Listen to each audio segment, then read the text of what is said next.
দিনটা ছিল মঙ্গলবার। সকালবেলা উঠেই ঘড়ির দিকে তাকিয়ে অবাক হয়ে থমকে গেলাম কিছুক্ষণ। দেখলাম 7:45 বাজে। এদিকে রান্নাবান্না কিচ্ছু এখনও শুরুই করতে পারলাম না, কোনো কাজও শুরু করতে পারলাম না। এই সব ভেবেই তো মাথায় হাত দিয়ে বসে পড়লাম। তারপর ভাবলাম চলো এগোনো যাক। তো গতকালকে মানে সোমবারে রাত্রিরে ভীষণ ঝড় হয়েছে। তো দেখো উঠানে তো দেখলেই বুঝতে পারছো তোমরা, ঝড়ের পাতাতে ভর্তি হয়ে রয়েছে। আসলে ঝড় হলে আমার একটু সমস্যা হয়ে যায়, এই উঠান বাড়ি সব পরিষ্কার করতেই আধ ঘন্টা লেগে যায়। তারপরে তো রয়েছে কাজ।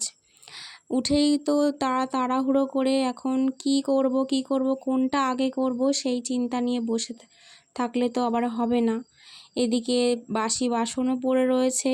আগের দিনে ঝড়ের জন্য আমি বাসন মাজতে পারিনি বাইরে, তো বাইরে আমার সবটা করতে হয়, ঘরের মধ্যে কিছুই না।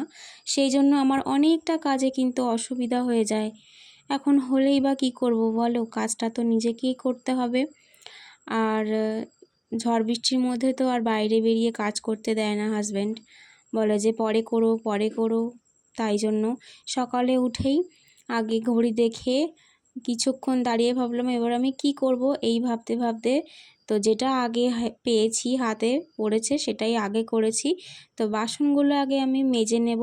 মেজে নিয়ে ভাবলাম তাড়াতাড়ি করে একটু ফ্রেশ হওয়া যাক, কারণ ফ্রেশ না হলে কিন্তু কাজে এনার্জিটি পাওয়া যায় না। আমি তো একদমই পাই না এনার্জি। তো ফ্রেশ হয়ে ভাবলাম তাড়াহুড়ো করে সকালে একটু সবার জন্য সিদ্ধ ভাত বসিয়ে দিই, তারপরে না হয় বেলায় দেখা যাবে কি দিয়ে কি রান্না করি।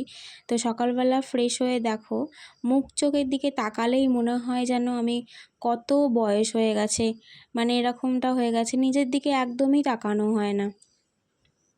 সংসারের কাজ করতে করতেই মেয়েরা ব্যস্ত হয়ে যায়, সন্তান স্বামী এইসব নিয়েই তারা ভাবে, নিজের দিকে তাকানোর কথা আর ভাবে না। তো সকালবেলা বললাম দেখো সিদ্ধ ভাত বসিয়ে দিয়েছি, যা পেয়েছি পেঁপে গাছে ছিল কটা, উচ্ছে হয়েছিল তো সেইগুলো, তো এইগুলো তারপরে বসিয়ে দিয়ে এখন আমি কিছু কাপড় জামা রয়েছে সেগুলো কেচে নেব।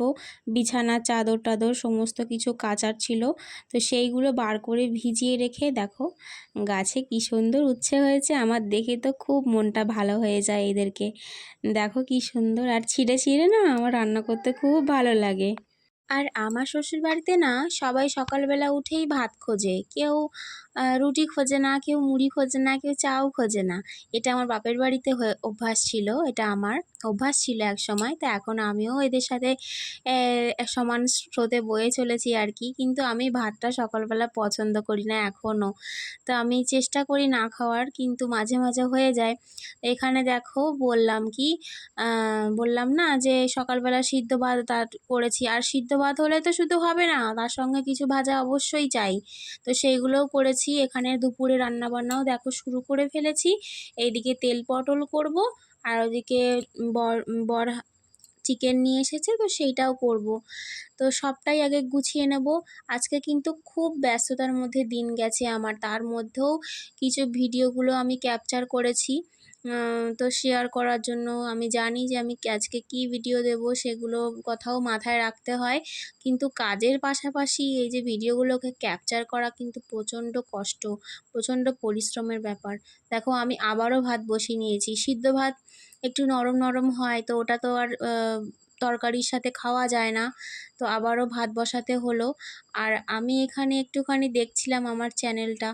তো বন্ধুরা একটা সত্যি কথা বলি তোমাদেরকে, শেয়ার করি, খারাপ লাগে, মন খারাপ লাগে যখন দেখি যে এত পরিশ্রম করে ভিডিও করার পরও তোমরা ভিডিও কেউ দেখো না, কেউ একটু পছন্দ করো না, আমার মন খারাপটা ক্ষণিকের জন্য হলেও আবার আমি মন ভালো করে আবার ভিডিও করা শুরু করে দিই। তো আজকের ভিডিওটা কেমন লাগলো অবশ্যই সবাই কমেন্ট করে জানিও।